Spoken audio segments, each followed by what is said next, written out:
So what do Care and Connections do in a time of pandemic when our mission statement is about building relationships wherever we go?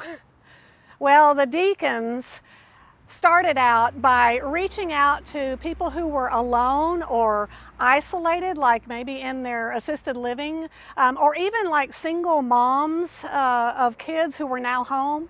They reached out to each one of these that we knew about to just check in on them and see how they were doing.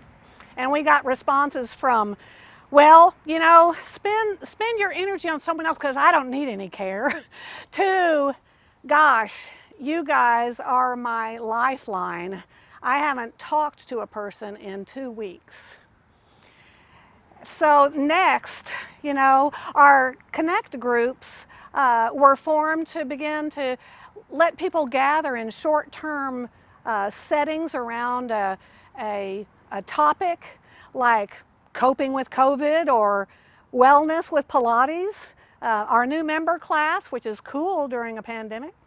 And then also our touch points groups, which were formed for faith touch points, where we can just gather around a faith topic. And people have been really enjoying these, where they can, all sorts of people have met one another that they didn't even know, you know, attended our church. So it's been really a good connect point.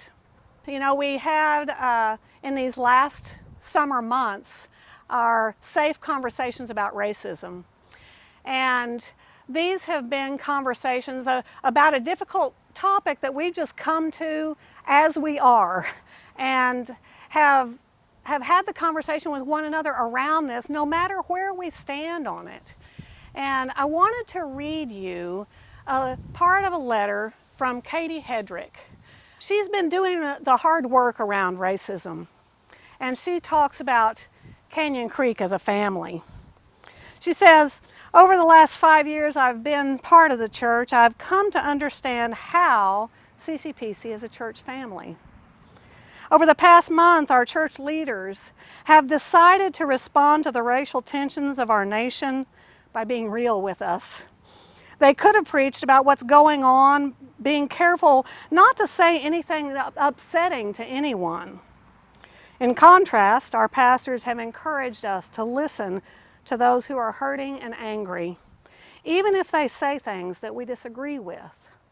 They have not been dogmatic in their views, but rather have invited us all to have the tough, uncomfortable conversations that we, or I at least, so carefully avoid within all of our other communities.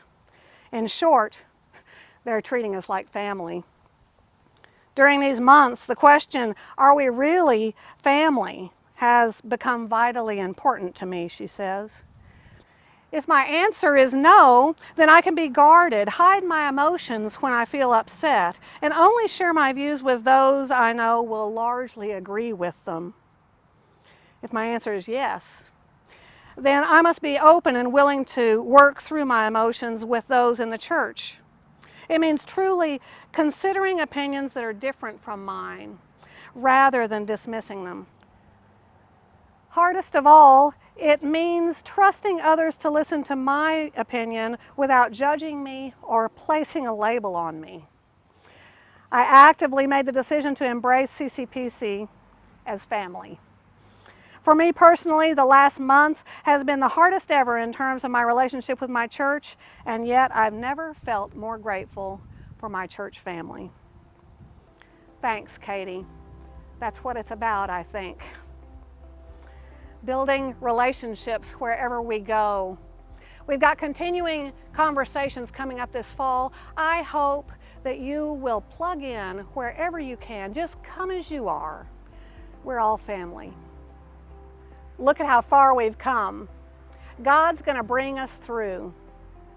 Thank you in advance for your incredible generosity.